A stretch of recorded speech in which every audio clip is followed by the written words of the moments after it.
This week in VR, we've been playing a lot of games. So we have impressions on Vampire the Masquerade Justice. We have impressions of the new Demeo battles, which is out by the time you're listening to this.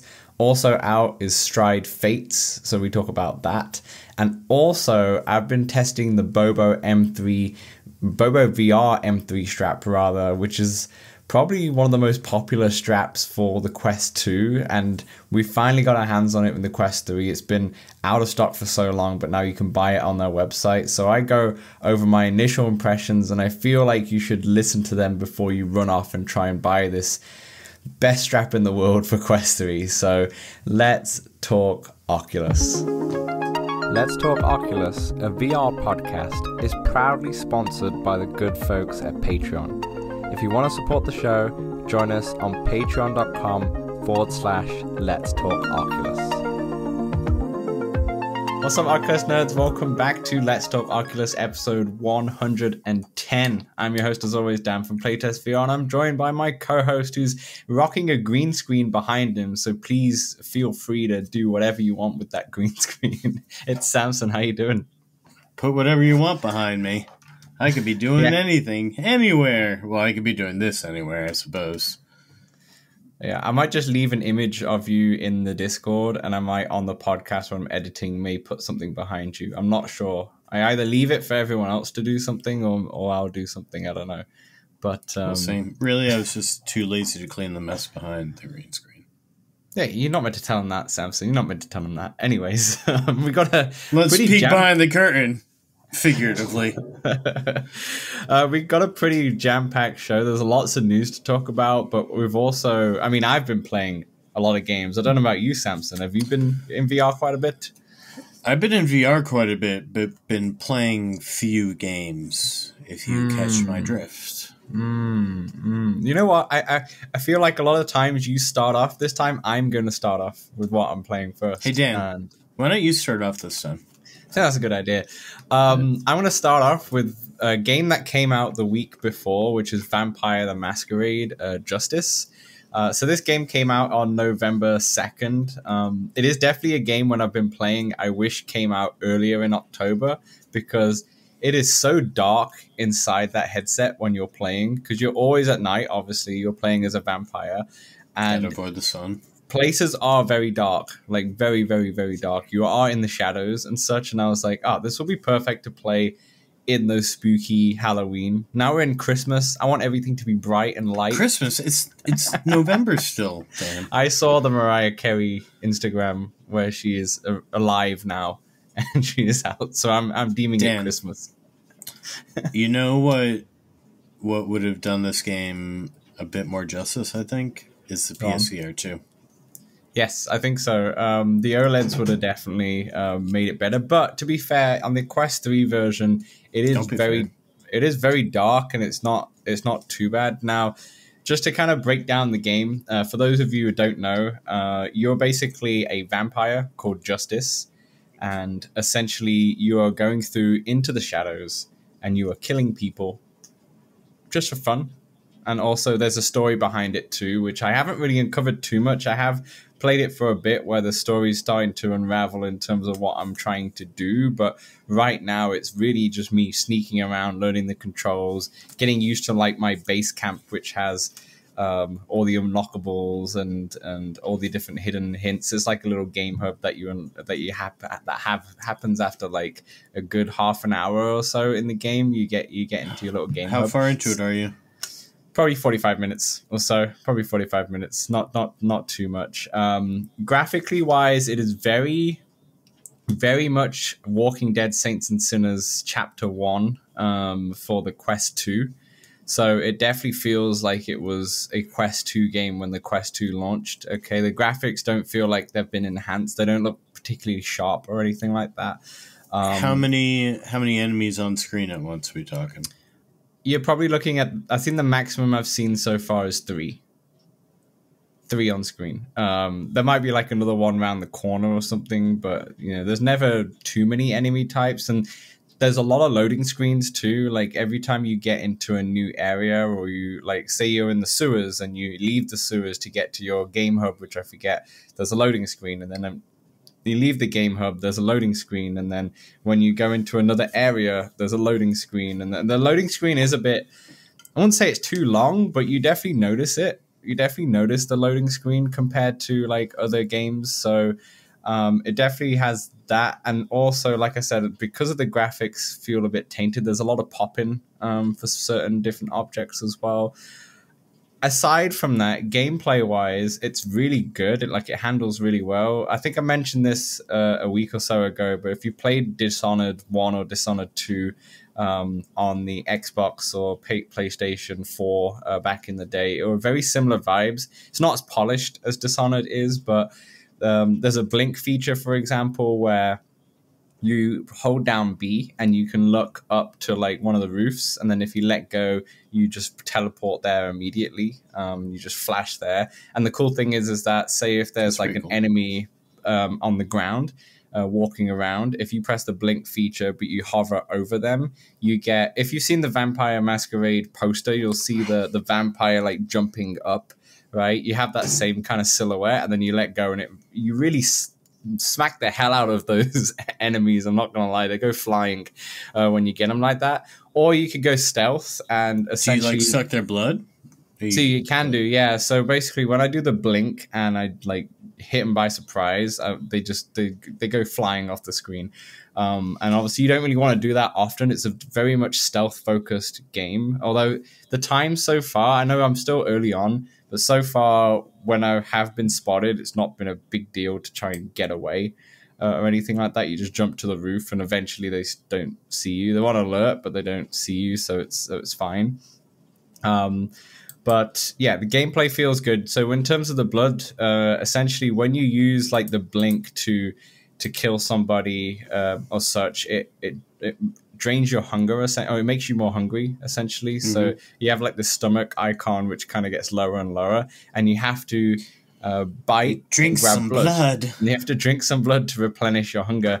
So essentially, when it comes to NPCs, you can like sneak up behind them, you grab them, and the interesting thing is that I know this might be just constrictions through a VR title, but when you grab them, you can hold them for so long and nothing happens, and they're just there, just like waiting to get bitten. Where it'll be nice where like if you grab them, you have like a few seconds, and if you don't, they can just jump off you or something like that. Or maybe that will come later on in the game when there might be more stronger enemy types. I'm not too sure. But right now, as soon as you grab them, you literally just put your head right where you're biting them on the neck, which is kind of a weird feeling. I'm not gonna lie, but obviously it's the game. So you suck the blood. Automatically suck their blood, or you got to press a button or something? No, just automatically as soon as you get in there. Now, if there isn't any characters around, or you've just killed them all, then you do have rats all over the ground, which you can pick up. So you pick up a rat, and that's the most grotesque thing, when you have to put the rat straight up to your face, and it's a big rat too. They have like New York City rats kind of thing, like they're big boys. I wish there were spiders. No, I won't be able to play the game. That I won't be able to play the game. You know, even like really early on, you go through the sewers, and I didn't see any spiders, but there are like bugs and everything just crawling around, and it does make you feel a bit grotesque and such. So for right now, as in early impressions, I think it got well regarded in terms of reviews. I think critically it did well. It's pretty long too. Is it a long game? From what I've heard. Yeah, like 6 to 8 hours, I believe. Yeah, fair enough. This is a very much a game that it feels like I won't be completing. And that's not to do anything to do with the game. I feel like after probably about 3 or 4 hours, I'm like, okay, I've got my fix of this kind of title. But yeah, it feels very Walking Dead Saints and Sinners 1. And it just depends on, do you want to be a vampire, or do you want to be killing zombies, walkers and such? Right. And that's the kind of game you go for. So if why not both? Oh, why not both? You know, why not both? So like I said, this will be a perfect game if you're into more of a, it's not too scary right now, but you're the vampire, so people should be scared of you. You are the danger. Yeah. You know, so it is fun to play as a vampire. It is a completely different perspective than I'm used to. But yeah, having a lot of fun with it, but there's a lot of games to play. There's a lot of games to play. What have you been playing, Samson? Dan, I've been playing a lot of Dungeons of Eternity. Hours and hours and hours of Dungeons of Eternity. I have started getting legendary weapons. I've really started enjoying playing solo and just the RNG. It's because I'm a bit greedy, Dan, and when I play solo, I can loot everything. It's all mine, all of it, all the loot. Fair enough. But yeah, I have been playing a lot with Kai as well. Yeah, working my way up. Just got to level 30. I think 50 is the level cap. It seems like the game that you're constantly in right now. Every time I see when you're online, it says, yeah, you're in Dungeons of Eternity. Even this morning before the pod, I was like, oh, Samson's online. Oh, what is he playing? He's playing Dungeons. Getting a few dungeons in for the pod and such. Yeah, 20 minutes, so I've been doing, right now I'm working on the Souls, which plays like a horde mode. So you have a staff that you have to hit. It shoots off an energy. You've got to hit the enemy with that energy and then kill them, and then you collect the souls. But if you just kill them, and then I kill all the enemies this way, and then at the end of the wave, I collect all the souls. That's how you get the most souls. Don't collect them as you go. Oh, interesting. That's a fun top tip. Top tip. Yeah. So I get generally like 70 to 80 souls each dungeon or so. And still, so you said there's no real story to this game. It's more you're replaying that gameplay loop over and over again. Yeah, it's so perfect for me. There's no real story. Yeah, you're just playing procedurally generated dungeons. They regenerate every 20 minutes or so. There's 3 different dungeon types. You get loot, you get souls, and you get crystals. Yep. The crystals do what's called the exosuit, which are sort of more perma perks, like 50% throw further or percentage throw further, arrows go further, things of this sort, move faster. The souls unlock potions that you can unlock. I'm working towards unlocking the invisibility potion, Dan. It's a long ways away for me. It's a long ways away, but that would be fun. Ooh, man, yeah. When they don't know where you are, it's fantastic. You can do some damage. And then the loot ones, and you can before you go in, you can look at the dungeon. You can see how big it's going to be, and so you can kind of gauge about how long it will take. But I mean, vaguely. Could you start a dungeon and then come back to it, or is it more of a? Yeah, I think there's an option to save it. I saw an option to come back to saves. I've never done that. I just play them. You just play them through, you got the time. You got the time. Another game that I've been playing is a game that's brand new and that's out as you're listening to this podcast, and that's Stride Fates. So for those of you who don't know, Stride is a game, an older game that came out. It was a very parkour heavy game. There was not really a story to it. I never played it. This is what I've just read. And you are essentially running around like Mirror's Edge kind of style, traversing rooftops, wall running, and all that, right? It was a leaderboards type game. It was like trying to see how fast you could go things or how many points you could rack up, right? Etc. Like the core gameplay mechanic is basically Stride 1, and Stride 2, which is Stride Fates, which is a sequel, essentially takes that gameplay but then applies a full story to it. And as someone who's not played the first one, it took me a while to get used to the traversing. But the cool thing about it, you're just running. Yeah, you're running with your hands, but then you're also jumping. You either jump with the A button, running. You basically you are running, yes, but there's also jumping. There's also wall. There's also combat involved. So do you get sick? Actually, haven't. It's funny that I've not got sick at all. Not motion sickness at all. There's no tunneling or anything like that. Or there might be in the settings, but I haven't turned it on. I think by default there's nothing. It's just you're in.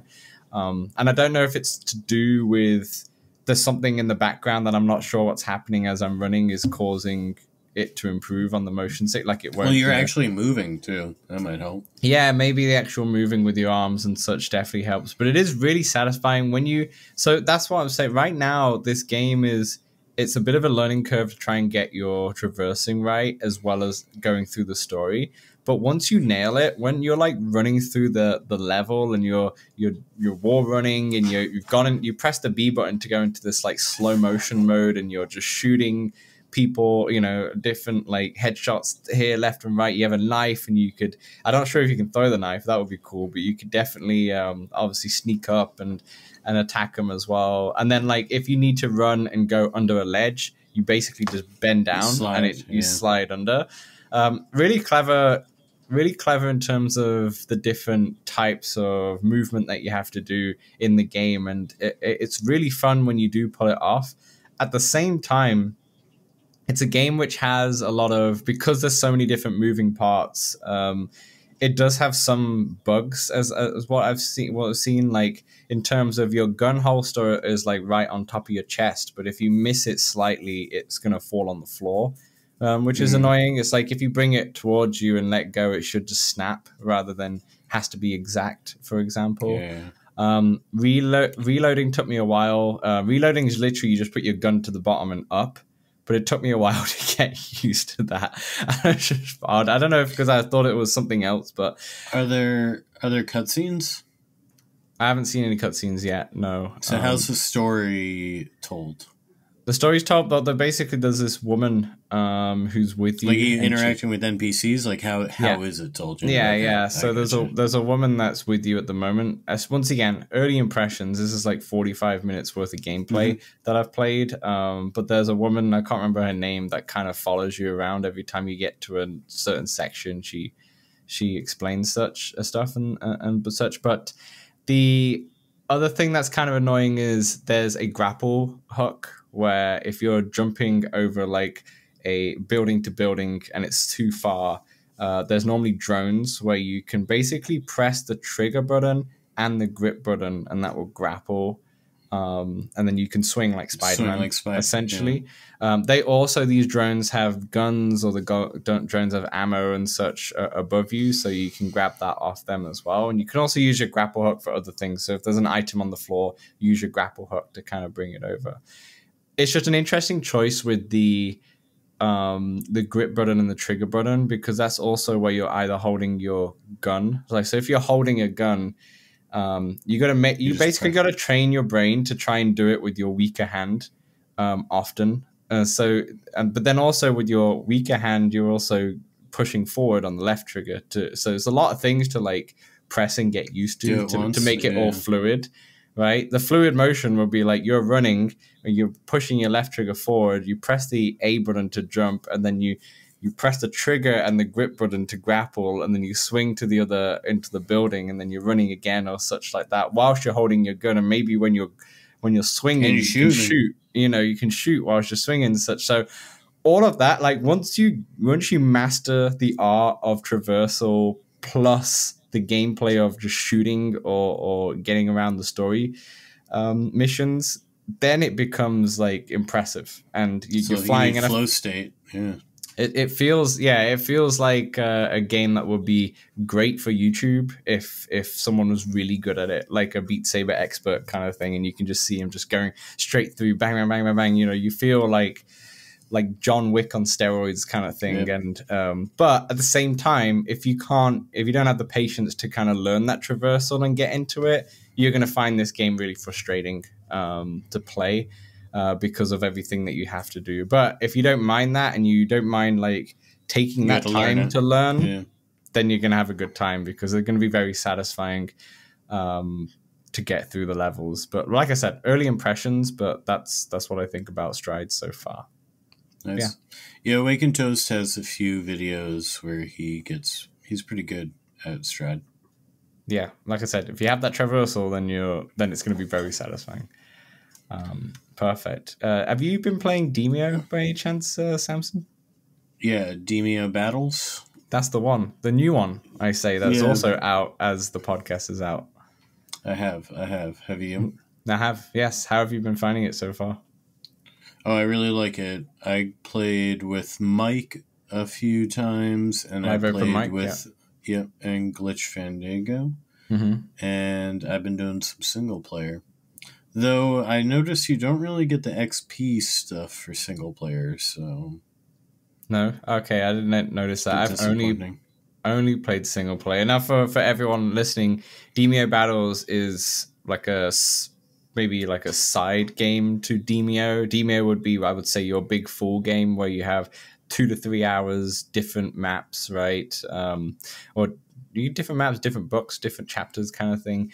And then obviously different enemies. Stories. Yeah, and then different final bosses to beat. And you play, in a group of 4 or 2, or depending and such. But this is more, Demeo Battles is like a smaller experience. Like I've played a couple single players, and the first one took me, I think, 10 minutes, and the second one was more 20 minutes. And the second one was definitely longer. It definitely felt much longer.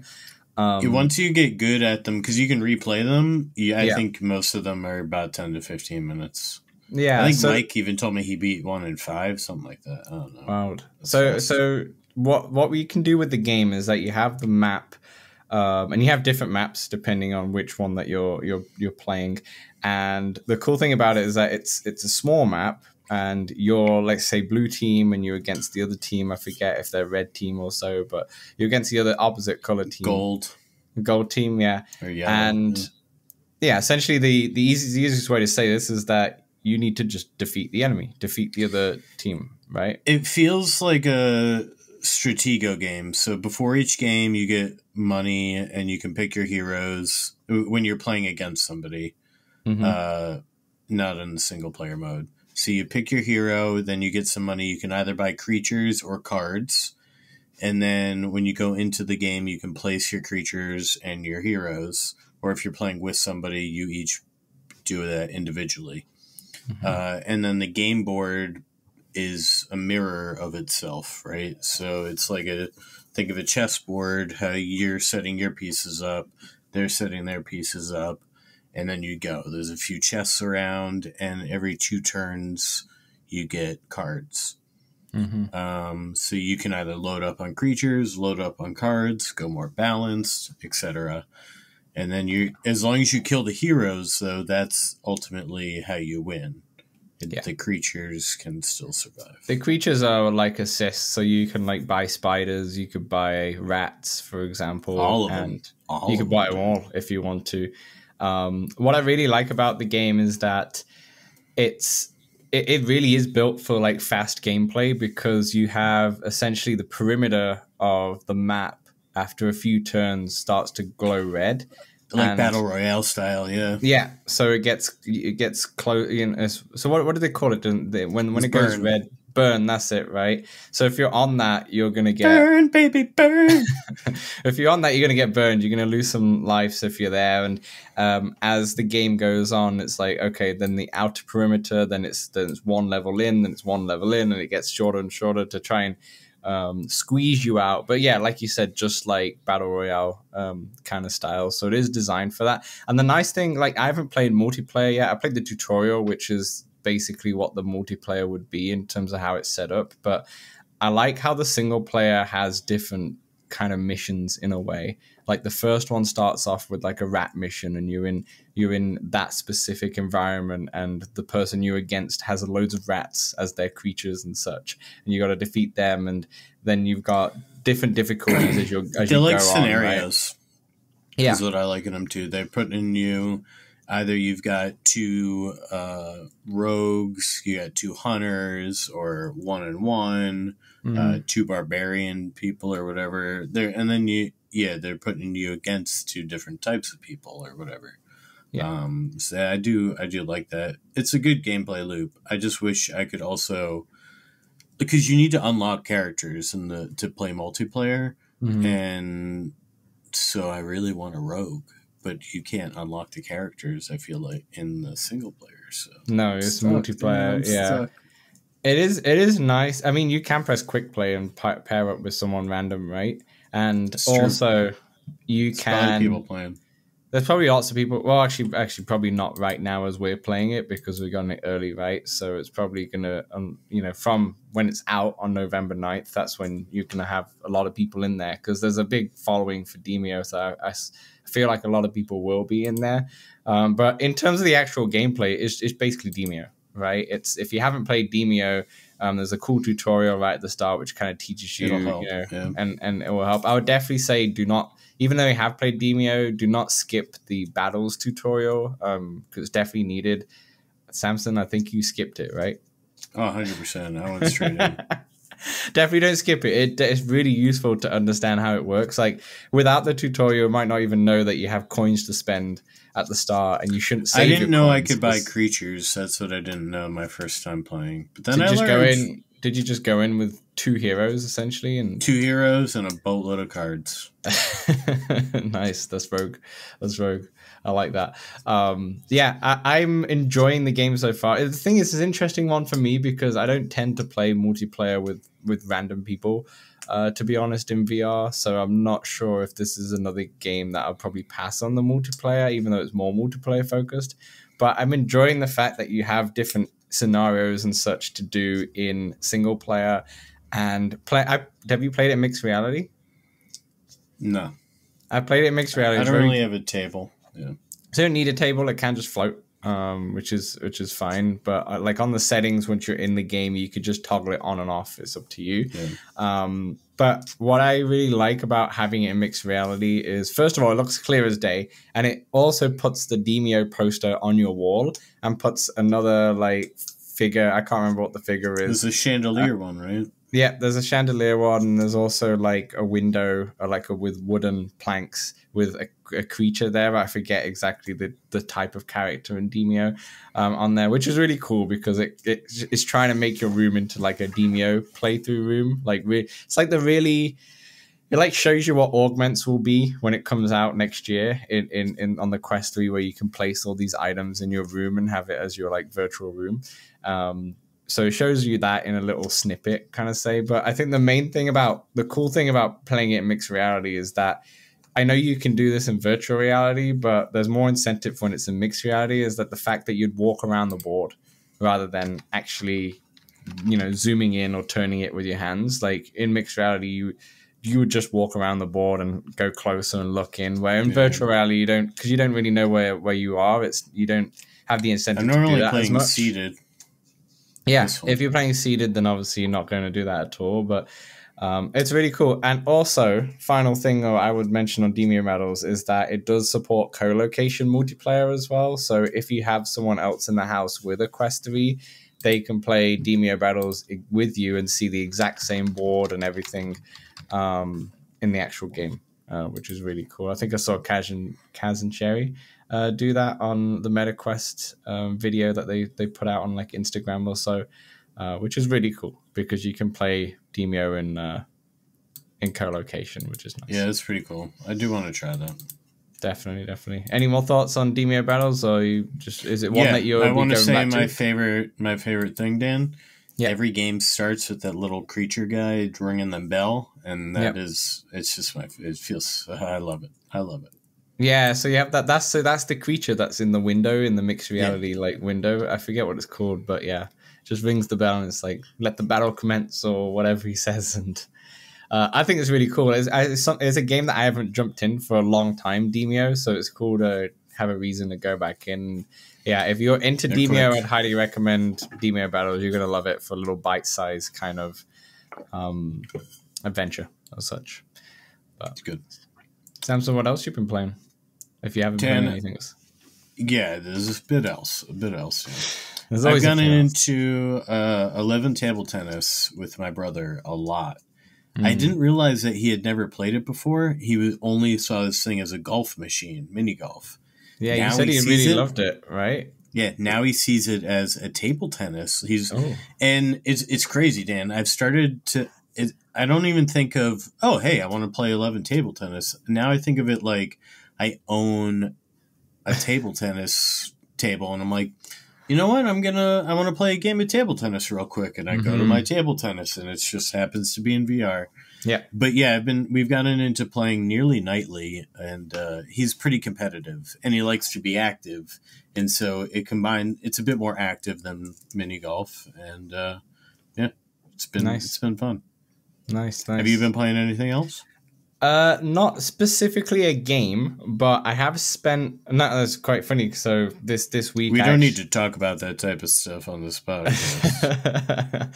Well, so I haven't played the Seventh Guest all week because I've been trying to spend some time into other things. Because otherwise, I feel like I come to this podcast and was like, "Well, we've been playing more Seventh Guest," you know. But just for people who are. Just for people who are playing Seventh Guest, where I'm at right now is I'm in I think it's the nursery. Essentially, there's a bunch of dolls. This is not a spoiler. This is just the room. There's a bunch of dolls on the there's basically 2 doll tables, and there's a bunch of dolls on the table, and you have to basically position the dolls in a certain way for you to finish that level, or finish that room rather. It's really funny because I don't know if I mentioned this last time, or I was talking to someone else with it, but essentially the doll heads are slightly wrong as well. So you have to go to this guillotine and chop the doll head off, and the head goes into a basket. Jesus. And then you have to put the head on a different doll to make sure they match up. So first you got to make sure the heads are all fine. And then if you shine your torch around the walls of the room, there's like a full-on maze and pattern, and you have to... This is a creepy game. This is the most creepiest level at the room that I've been in. And it actually kind of overwhelms me. So I think that's part of the reason why I've kind of like, okay, I need a break for the Seventh Guest in a moment. But what I have been doing is not a game, but I have been in Immersed VR quite a lot this week. So Immersed VR, for those of you who don't know, is the Workspace app. So essentially in there, you can have up to 5 different monitors. Did you get a sub, or are you doing the free version? Free version. So essentially the free version gives you, I think they give you 3 monitors out of 5. And also the resolution is not as strong as the pro version. The pro version is like $5.99 per month. But the cool thing about this is that you can earn the pro subscription if you use it enough. So if you for example, me, I probably have already earned it now, but if you use it for, I think, 3 days in a row, then next week you will have the pro version. So if you keep using it like 3 or 4 days each week, you will have the pro version for free. Because I think they recognize that you're an active user, so they'll just give you a pro version. Yeah. And that's really cool. So I actually don't know what the pro version is like in terms of improvements of resolution, but in terms of what the free, not yet, maybe when I look at it later today. But what I've been doing is, in my free time, I've been going through Unity and trying to learn Unity so I could make my own VR game or make my own AR app or such. And so I'm doing this Unity course. I've been doing it for the last 2 months. It's called Junior Developer. And essentially what I've been doing is that when I'm at home, I have it as my laptop. I have a screen up which has the course, and then my monitor. I just have one monitor in the middle, and that's where I have Unity up, which is nice. But with Immersed, I essentially go with my laptop anywhere. So I was in bed the other day. I was just sat up in bed, and I had my VR headset on. And when you have that on, your laptop goes black. I mean, you can turn that off, but your laptop goes black. And then essentially what I did is I put 3 screens. I put one big screen in the middle, which is where Unity lives. On the left, I did a vertical screen, which I just don't own at all. I don't own a second monitor, so I couldn't do that. And a vertical screen had the Visual Basic up, so it had the C# code that I needed. And on the right-hand side, I actually did another vertical screen, and that was where the course was. And the resolution's good enough? So here's the thing, right? So I did this on Quest Pro, I remember, and the resolution for the center screen, which is basically a mirror of your laptop, is pristine. It's perfect. It feels, I don't know what the resolution is in particular, but it feels like it's as sharp as my laptop screen. Like, no problem. You just got a giant screen that you can do. And that's still amazing because you can make that screen as big as you want, right? So you technically don't need virtual screens off to the left or right. That would do. So that's already great. And when I did it on the Quest Pro, it was the same. It was great, okay? But where it differs, though, is that you can have virtual screens, so virtual monitors, and that's where my second and third, my vertical ones were, okay? And the text for both of those on the Quest Pro was definitely on the blurrier end. You know when you, like, change your resolution of your monitor down to, I don't know, something like 940p or something like that in the 900s or whatever, something random, right? Yeah, you I've definitely see it. done that before. Something that's not HD is what I'm trying to say, or 980 or something like that. And you see the difference. It's like, oh, it's a bit blurry and everything's a bit bigger and such. And that's what it was like on the Quest Pro. Now with the Quest 3, it is really clear. It's not as sharp as your middle monitor one that's doing a mirror, but it's good enough to have like the code up there. Like all the code was very readable. It wasn't really blurry at all. It was very legible. Could be sharper, but in the end of the day, virtual screen. And plus, like I said, I'm on the free version.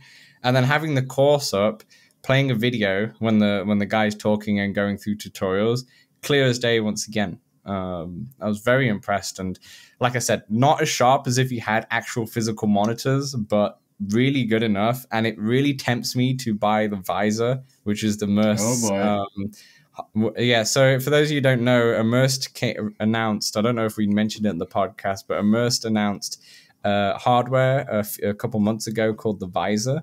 And essentially what it does, it looks like ski goggles or like really cool baseball kind of sunglasses for people, baseball players and such who would wear.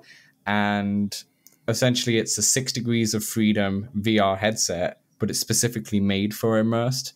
So it is tethered. So it can be wireless, but you are tethered to like an external battery pack, like the Apple Vision Pro is. But they're using micro OLEDs for the lenses. The lenses are going to be 4K per eye. There's a bunch of other features in there, and it's fully refundable. The pre-order, Dan. So right now you can pre-order for $7.99. You can get the 4K version, or you can get the Founders Edition for $1,000 at the moment, which is discounted. The Founders Edition just comes with an extra few cool perks and such like that. There's not much difference between the two, to be honest. And the main thing is that you get it 6 months early, and they said they can invite you to Immersed HQ as well if you want to see it earlier. Very as cool. Well. Where is that? California, probably. Probably, I don't know. I'm not sure. I have been tempted, but when you buy it, you do have to fork out the full amount of $1,000. It's not like, oh, you put a $250 deposit down and then you secure it once they've got a release date kind of thing. Because they said 2024. Yeah. But this one's unfortunately not. It's just like, yeah, you paid $1,000 and then say goodbye unless you want to cancel it or whenever it comes, right? So I don't know. It's one of those things where it's Immersed as a software first company, right? They haven't made hardware before. I think the smart money is to wait and see, but I'm very tempted because having like, I can't go with my Quest 3 to a coffee shop or something like that. It looks too stupid. But with the Immersed visor, how it's so sleek and just looks like glasses and such, Dan, it doesn't look too stupid. And that brings me to this. Because I was playing Smash Drums outside in the parking lot at work.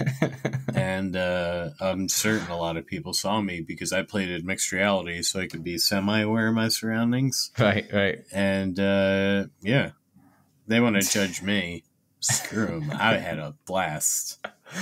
My partner already said, she said, don't you ever come to the coffee shop with me with that thing on, otherwise I'll have to sit on the other side of the room or something like that. It's just, yeah, it looks really good on Quest, and I think I'm going to continue every time I'm at home, unless I'm at my desk. I think I'm going to, even at my desk actually, I think I'm going to continue using Immerse. It's really good. It's really, really good. Nice.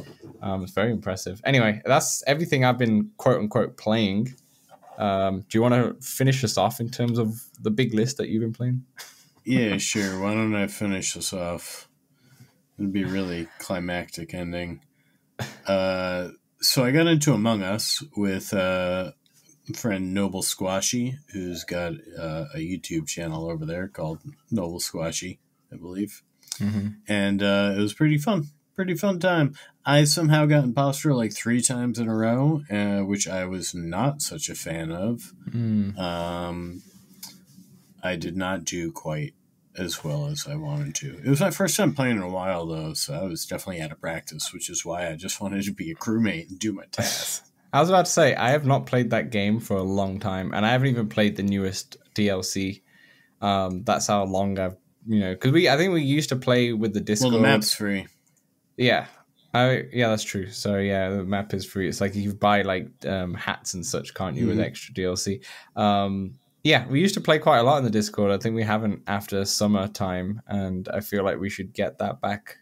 It's a good time. It's a good time. It's when it comes to winter, everyone's at home, nothing to do but play VR, right? So I've been too sucked into dungeons. Got to get to level 50, Dan. I've got to get to 50. Get to level. Perfect. Anything else you've been playing? Yeah, a few other things. I got into Breachers again, slowly leveling up there because now they have XP. And a little bit in Neodori Infinity, you know, that little driving game. Yeah. Nice, relaxing game. And then, Dan, I've been watching a little bit of basketball in Next Stadium. Yeah. You've been liking it? Because I feel like you're in there often now. You know, become I wouldn't go so far NBA fan as to say often, but yeah, it's pretty fun. I think the best parts are halftime and the timeouts because that's the entertainment. In my eyes. Where you see the person throw the basketball from half court to try and win. And all I saw this dude balance on like 15 chairs, and he was not in the best of shape. I'm not going to lie. I don't know how he did it. Now, have you obviously, watched it in the free game where you have full 3D immersion kind of thing, but 180. Have you seen it in the standard 2D screen? How does that look? I've mostly done it in 2D. Okay. And you can watch as many games as you can watch at once. I watched, I think, 4 games at once. So you have one big screen, and you can move them anywhere pretty much. And then you have a bunch of smaller screens. So my question is, Samson, first of all, what is your favorite sport to watch? If you had to pick one. I don't know. I don't really watch any sports alone. Most of the time, I'm mostly watching this to try to just experience it, and it's kind of cool. If you're into sports, it's definitely a solid way to take in a lot of sports at once. Works well in the mixed reality for Quest 3. Sports are more social for me, mostly like video games. Although video games I'll do more solo than I'll watch like sports. That's fair. I definitely, someone coming from the UK to North America, I definitely noticed that with the American sports, it's more about the culture of socializing whilst watching the sport rather than do or die for watching this team and such, and just watching, But the reason why I asked that is because I wonder because obviously NBA is not your first sport that you'd watch. I'm wondering if it was, let's say football, NFL, let's say if it was that, would you spend the time and watch most of the game? Basketball is more entertaining to me to watch, certainly in VR, than I think football would be too slow. Yeah, that's fair. That's fair enough. Because baseball could also be too slow, but there are fun things you could potentially do during a baseball game in lieu of watching the base. Or if you could go around and change your and choose your camera angles and just if you could just watch people in the dugout during the game, I would do that. I would just watch a whole dugout the whole game. The Horizon, have you been in the Horizon venue yet with the NBA? No? Because not recently. I feel like baseball would be perfect for that because you could have fun baseball type of games in there, and baseball is a very as someone who really likes watching baseball, it's a very passive kind of game where you could just have it on in the background whilst you're doing something else and still enjoy it and not really miss much at the same time. I was wondering if because I think they had the NBA one. Yeah, they've got mini games. Yeah. They got mini games and such. So yeah, I was wondering if there was another sport like NFL, having Red Zone where you have all of the different plays up, or maybe you could have a full on, imagine a mixed reality Red Zone where you could have different monitors up. Dude, they need that. They need football where you can watch all Red Zone and all that stuff. Yeah, or feature games that you can make your room into a bar, a sports bar where you could have different monitors up where all you have different. Okay, I'm gonna choose. I need to see the Dolphins, and I need to see the Bills, and I need to see the Saints. They're the 3 games I want to watch, and then in the middle you have Red Zone, kind of like what you can have on the TV now in a way, but just have it in mixed reality. I don't know if that will make it more incentive for someone to watch it, because I remember seeing that in the Apple Vision Pro trailer or marketing when they had the NFL, and then you can see all the stats and such. That's another thing where baseball would be cool, where you'll have the stats up, and for anyone who's into fantasy baseball, all about stats. It really is. All right, the final thing I wanted to mention. Dan. That's all I played. The final thing I wanted to mention before we wrap up part 1 here is the BoboVR M3 strap. So let me grab it here for the video watchers, but in my hand for audio listeners, I've got the Bobo strap right on here. I've been rocking this for the past week. It doesn't have the battery on at the moment because it's charging. Let me just put that back. Initial impressions. I tweeted out a tweet how I didn't like it, and it got 25,000 views, and so many people were messaging. A lot of people. That's a lot of people, dude. Okay, so only one person was an idiot who basically took so much offense by it, but most people either straight up disagreed. And apparently I was wearing it slightly wrong in the picture, which I realized, and I fixed that now. Did you change it? I did have changed it. Were you wearing it too low or something? I was wearing it too high, so I was wearing the back piece was too high, like where the elite strap is, rather than needing it to be low.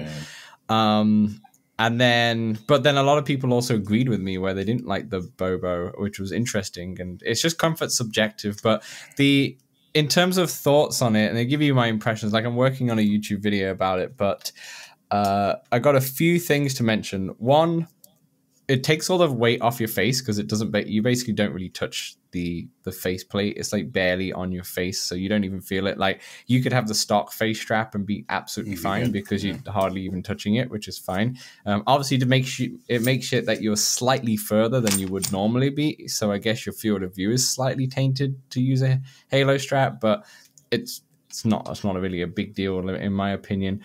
All the weight basically is on your forehead, so it's like right where my hairline is essentially. And when I first wore it, and I obviously wore it wrong, terrible. Like my head, it was like banging immediately. I was like, this is terrible. Now I've probably put in 3, maybe 4 hours of wearing it, not as a continuous time, but like probably total since I've had it. And it's not as bad as I first thought, but the same thoughts occur where all of that weight is on your forehead rather than your face. So to me, it's up to you in terms of, do you prefer the forehead weight or do you prefer your face getting smushed in? Your battery's back there too, right? Your battery's, that's a good point, right? So you have the battery. Of course. You have the hot swappable battery, which is at the back, which is really cool. As someone who's never used a Bobo before, I think it's a really cool idea. I've not had any issues with the charging in terms of it draining really fast and killing that, but I haven't really noticed either, so I haven't really tested that yet. I will test it before I do the video. But I have 2 problems with the 2 things about the battery. One is that you have to wear it no matter what, because if you wear that halo strap without the battery, the counterweight is so bad that all the weight is on your head and it really hurts. Like that, yeah, even if the battery is drained, you want to leave it on there just for that weight balance, because without it, you're getting a headache immediately. It comes with just one battery? Comes with just one battery, yeah. Dan, you need a second, otherwise it's silly. It depends if I want to keep. I don't know if I want to keep it. I might just return it or give it away or something like that. But the second thing is that there's a hissing noise when the battery is charging your headset. So when the battery is on and charging, you hear this hissing. You can hear like the current essentially, and you can hear this like hissing sound, and it's loud enough to be like if you're not using headphones with your Quest, you can hear it throughout the game as well. It's when you got headphones on, then you can't hear it, obviously. But when it's open-ended, you can still hear it within the game that you're playing. I thought maybe the volume of the game will drown it out, but no. It's like so like close. A malfunction. Yeah, like you can hear a hissing noise as it's charging. And when I take the battery pack off, it goes away immediately. And so I was like, okay, it's definitely the battery pack. So that's an issue.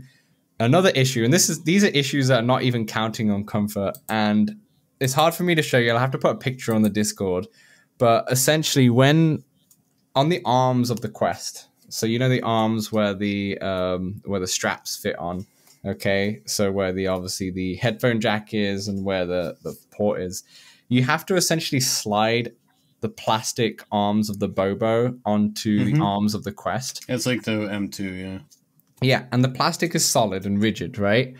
So what I noticed is that when I took it off, it made a mark on both of the arms, and it basically ripped the white plastic off the top of both of the arms of the Quest 3. Just so tight squeeze. It's just it is a real tight squeeze, and that's off-putting as well. Like, it's now technically damaged the Quest, which is annoying. Gotta return it.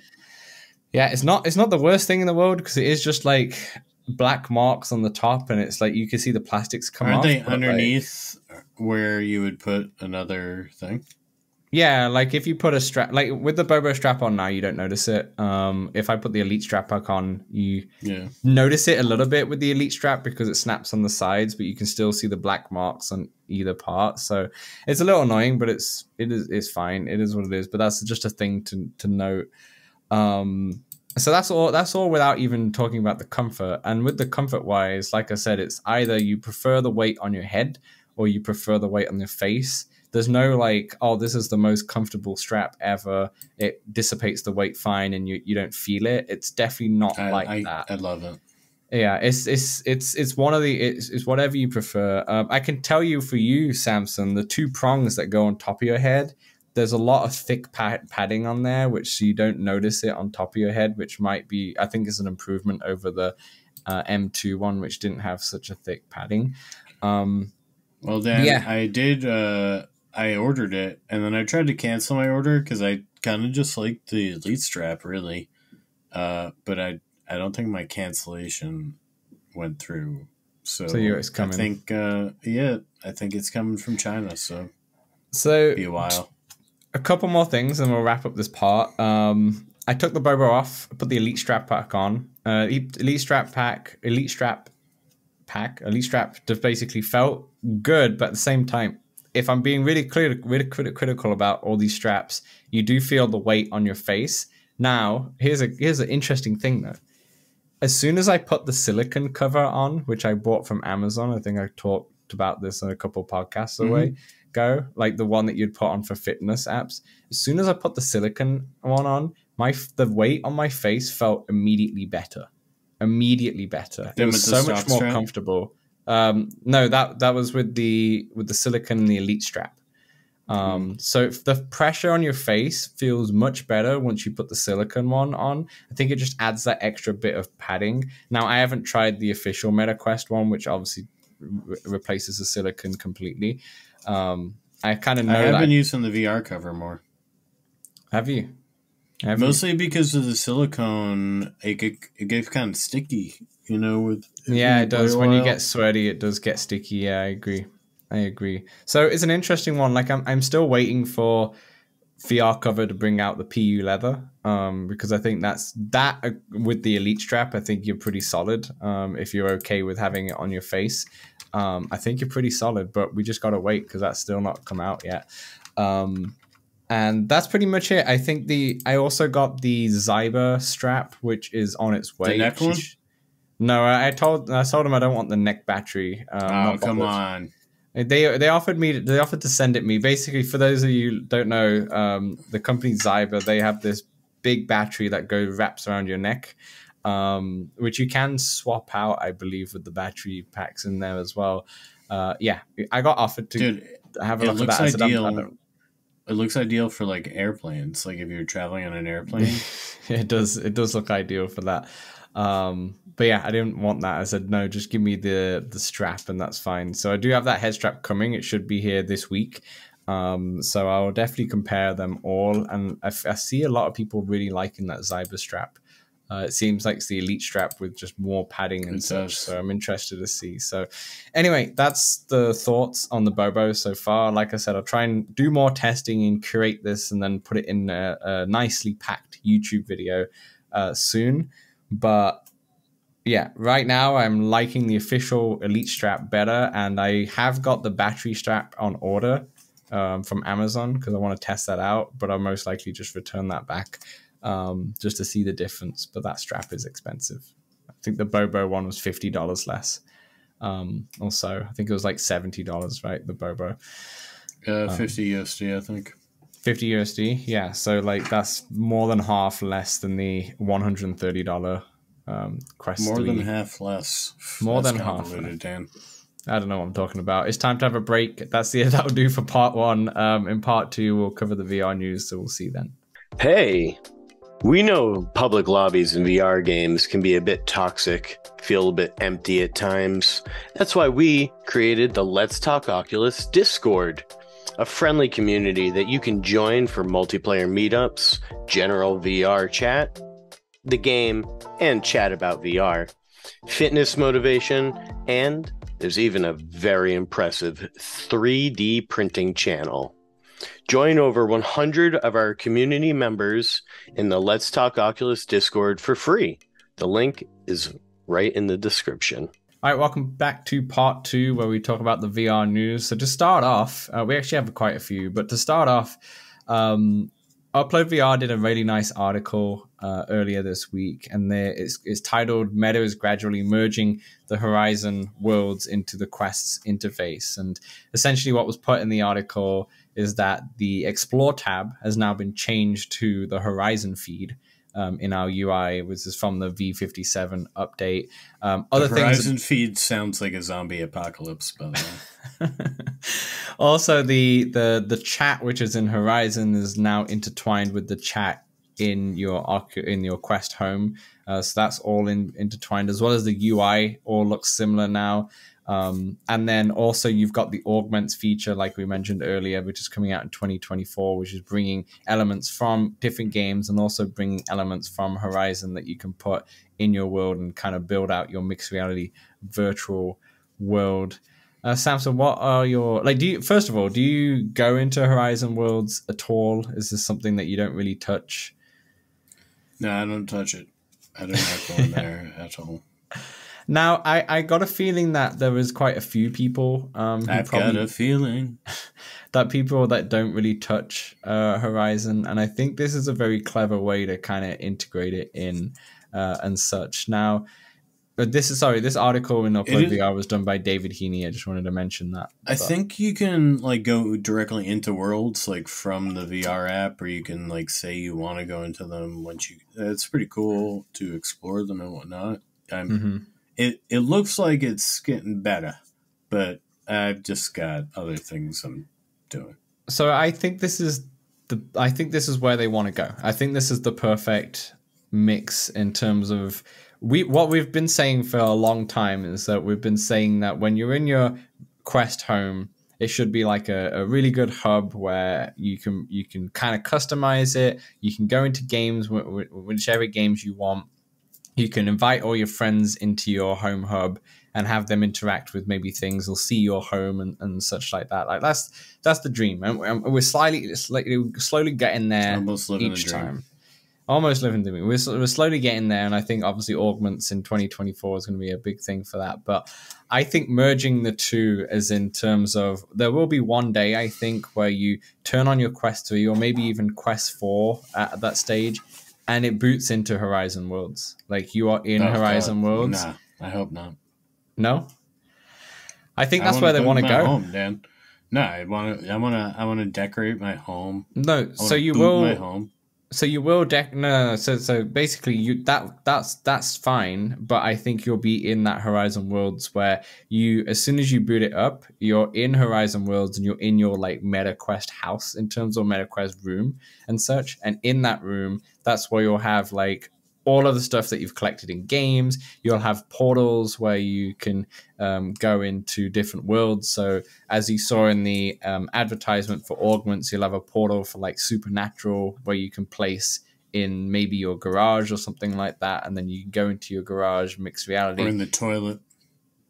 If you want to do your fitness in there, you can do. I'm not like judging you on that one, Samson, but that's where I want the portal. That's where you want the portal.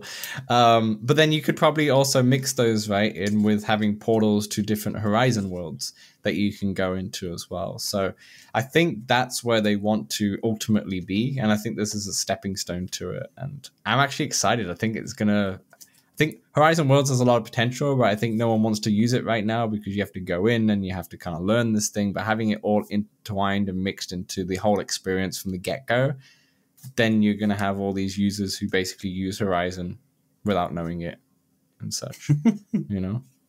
And then even knowing it. Correct. Like, does it excite you at all, or like make you interested, or are you just not really bothered about it? I mean, what am I gonna do, Dan? I want to play Dungeons of Eternity. I'm not gonna play that in Horizon Worlds. Yeah, that's fine. But you might have a portal to play Dungeons of Eternity and be like, but that's okay, not, it's just all right. So if it's in my home world now in a portal or in Horizon Worlds, I don't understand really the difference. It seems semantic. Yeah, that's fair enough. That's fair enough. What about the actual augments itself in 2024? Is that something that would excite you to kind of like build out? Would you be interested in building out like your mixed reality home when you boot in? There's some of the your Demeo trophies and all that stuff. I think there's a long way to go before it reaches this level, because as it stands now, I only see a way to save one room, and it honestly gets kind of laggy and buggy if I save all the furniture, even just in my whole basement, adding in it's like 3 rooms really. And then when I go upstairs, if I want to make the space up there, I have to, then it erases everything I've done downstairs. And so there needs to be a way to like make a space and be like basement, and then when I'm in my basement, this is where I want the layout to be. This is generally what the layout is. Let me alter it from there, or first floor, or whole house. And I need to be able to save those different things. Otherwise, where are my augments going to be, Dan? Like, I'm going to have to, they're always going to be in a new place, just like randomly put. I don't understand. That's a good point. What I'm saying? That's a good point. I do. I'm in my Quest 3 in random places in this house often. I'm either in the bedroom, I'm either in the living room, I'm either in the study or office, how you say it in North America. Like I'm in different rooms. In Canada? I said no. Like I think in the UK we say study, which would be like your office room. But yeah, anyway. So rich people got studies and offices. Yeah, that's true. I just have the one. I think you're right. That's a good point, because I'm pretty much every time having to do my Guardian before I get into a game, because it either forgets it, or like it doesn't remember it at all, or it just doesn't save it, or like it just gets overwritten if I've gone into a different place or such. Obviously, with mixed reality, it doesn't need a Guardian every time, but you're right in terms of remember. That's an interesting one, actually. I need to test that, because I don't know if they're linked. So with the Guardian, it has those issues like we just mentioned. But when it comes to your actual room setup, it always remembers my rooms. But maybe I've only set up 2 rooms, and that's why. This might be something that we need to test more. I've played outside my house, and I've gone in to play a room scale game, and then it says, are you in this? I see the furniture in my house lit up. That's way outside of my. I see. Oh, I see. That's interesting. Yeah, they do need to improve that first before. Yeah, you can get probably augments just becomes your only one room. Maybe that's why it doesn't come out till 2024, because they need to make it where you can save. You can save rooms rather than it always overriding if you move to a different one or so. Like actually go, okay, this is the bedroom, and it might not remember it, but maybe when you do your Guardian, there's an option that you can just select bedroom, and then it will just load it up rather than trying to remember it each time. Maybe that's the better way, but yeah, that's true. I don't think it can work until that's kind of fixed and such. But yeah, I'm very excited about augments. I think it'd be cool just to have like your artwork from Vermilion or portals to different places. That'd be cool. Yeah, and such. But all right, moving on to the next one. There's been hands-on by Upload VR and other content creators about Underdogs, which is a like mech roguelite combat game. Essentially, you're in a mech suit and you're fighting a bunch of people who are also in mech suits or like robotic dogs and such. This is a game that we saw back in the Quest showcase in June, and it looked really. The trailer looked really cool. I mean, you have cel shaded graphics, and you're in this like underground fighting pit that you're like fighting. It looks hectic. You know, it does look hectic, and you had jungle music in the background and all that such. But we finally had like jungle music. The hands-on has actually been well received. It's obviously a hands-on, so you can't take it. You can't take it to heart too much, but the hands-on in terms of what I've seen is that the full release will have 100 plus equipable items for the mech, you know, so you can like equip chainsaws, wrecking balls, that you can really customize your mech out of what you want on there. It's going to have arm-based locomotion, so your gorilla tag, your stride, as what I mentioned before, in terms of running around, you just use your arms. It's interesting for a mech. It is, but I think this goes to your point earlier with stride, that this is probably to do with the motion sickness aspect of it. And apparently the combat is really satisfying. Like, it's really satisfying to like punch an enemy and such. And then you have difficult enemies. So you have enemies that may have armor that you have to you have to like weaken them first before you can kill them. So it like adds an extra layer of strategy and such. And this game is due out for early 2024 and on Quest and Steam, not on PlayStation VR. Is this something? Do you think this is something for you? This feels like a mech version of Gorn, in my opinion. If we get this to try for the pod, I'll play it. I don't think I'm gonna buy this one, Dan. It does look fun. I don't think it's a game I'd end up playing through. It's another roguelike, Dan. I love the idea of them. I like to play them. I like to play them. I don't generally like to beat them. I rarely beat roguelikes. I actually don't have any interest in this game whatsoever. It's one of those things that, I would have to just try it to see, but I don't have any interest in this either in terms of a fighting roguelike. It's just... there was a game that came out, begin with G. I forget what it came out. It wasn't Gorn. It was something else that came out this year, and it was like a 4-player co-op game. I think Gambit. I think it's called Gambit. Gambit. Yeah. Gambit, which is very similar, and that also looked cool when it first got shown. But then when it eventually came out, it tanked completely, and I'm getting the similar vibes from this, but obviously a hands-on's always good because that means you can see more of the game as they're doing it. I'm not getting those vibes. Yeah? I'm not getting those vibes. I'm definitely getting those vibes. But, yeah, we'll have to be in touch. I wonder if some of our friends like Live Up Mike or Amelia will be picking it up because I know they like roguelikes. So if they do, I will be in touch and get back to the, report back to our community here. Fair enough. Next news story, Echo VR Online is back. Not officially. Basically, we're back, baby. David Pecora has restored the Echo VR servers through the Echo Relay mod that is put out. Now, there's a catch to this. It only works on PC VR, but it does support both the Echo Arena and Echo Combat. So I have no idea how people had such a following of this game, but obviously there was a dedicated fan base out there. And it did cause uproar when they shut the servers compared to any other game on Quest that's happened, like this. But it's back. If you're on PC VR, you can play it through the mod if you wanted to. So next news story is the Peaky Blinders, The King's Ransom, had a relaunch. Essentially, it's been on Quest for a while. Now it's on PSVR 2 and PC VR. I did get a email from them asking them if I wanted a code to play it and such. Because you're British. So I was like, okay, I'll have it. I haven't played it yet because, I went through the other games. But do you watch the show? I have watched half of the show. I haven't finished it yet. Love the show, though. I love the show.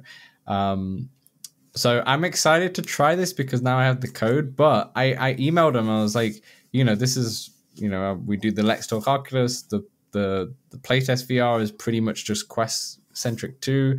I was like, this is a re-release on Quest, they said to me in the email.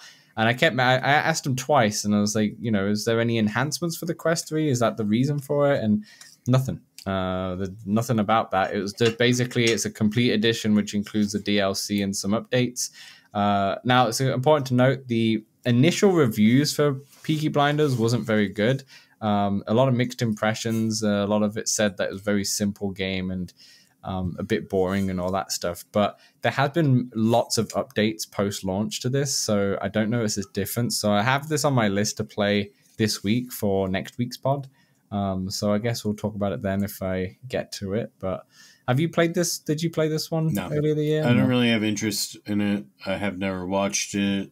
It's my understanding from the things I've watched and taken in about it that the gameplay is a bit lacking. But if you're a big fan of the show and want to immerse yourself in the world, you know, could be worth picking up.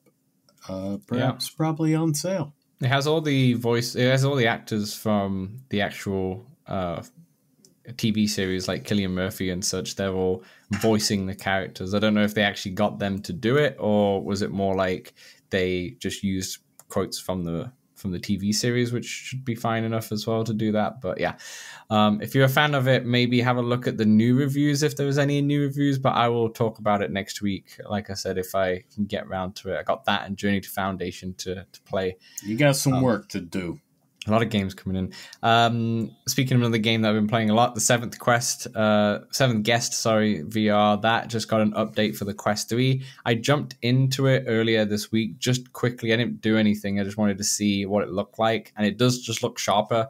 Not everywhere. Like I went back into that dollhouse that I was talking about, and that kind of looked similar. But when you were outside the mansion and just in the foyer, I guess that you would call the middle part, that was just much sharper. Like you noticed it immediately. So sharper visuals. They had some bug fixes as well. I didn't really encounter too many bugs. I realized that the bug that I thought to do with the typewriter problem wasn't actually a bug. Bovidius in the Discord DMs, he mentioned to me how to solve that puzzle.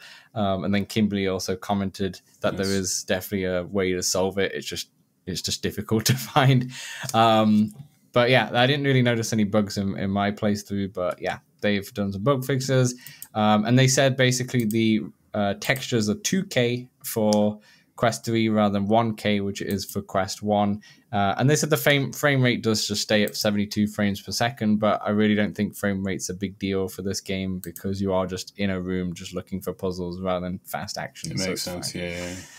Perfect. Not shooty. No. The next one is, though, Sniper Elite VR Winter Warrior is the second installment in the Sniper Elite franchise for VR. Sequel to the original game. It comes out in December. It comes out in November 30th, so right at the end, and it's costing just $15, which is really interesting because that's really cheap for a game like this. You play as a former Italian resistance soldier called the Partisan. It promises a wide range of difficulty, comfort, and control options, which gives you B haptics and Pro Tube support, which is interesting for those who have it. Obviously, Samson, you got B haptics.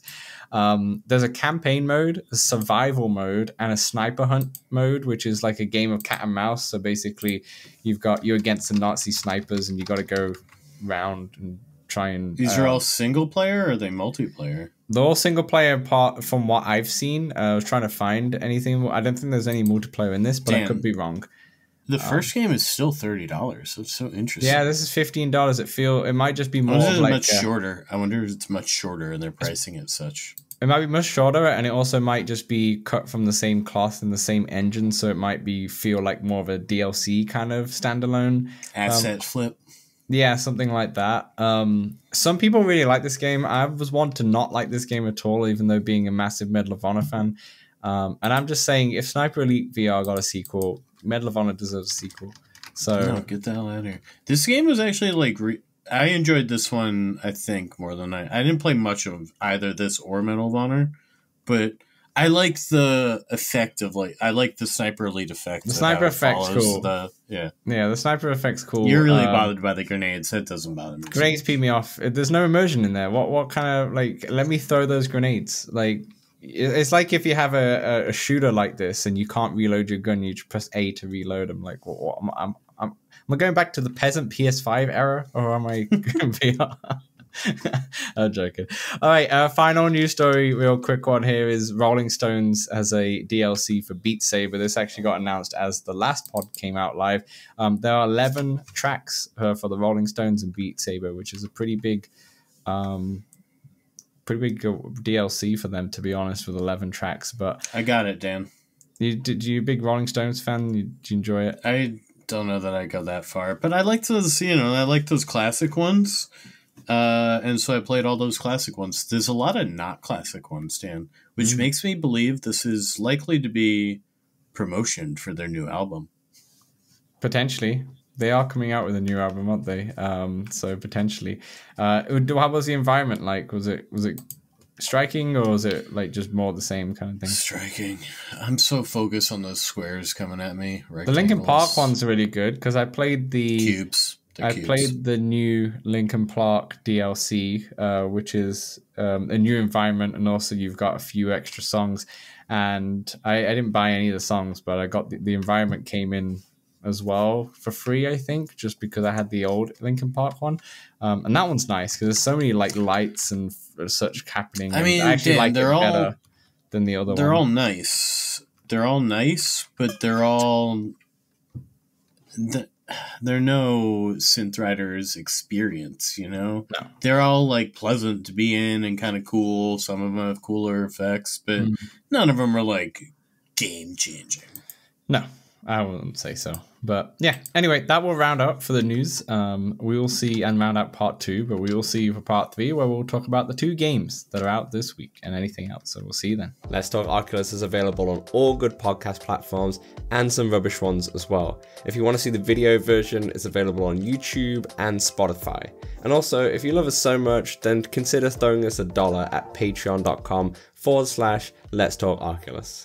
Back to the show. All right, welcome back to part 3, games out this week and anything else. Samson, take us away with the first one. Allow me to take it away, Dan.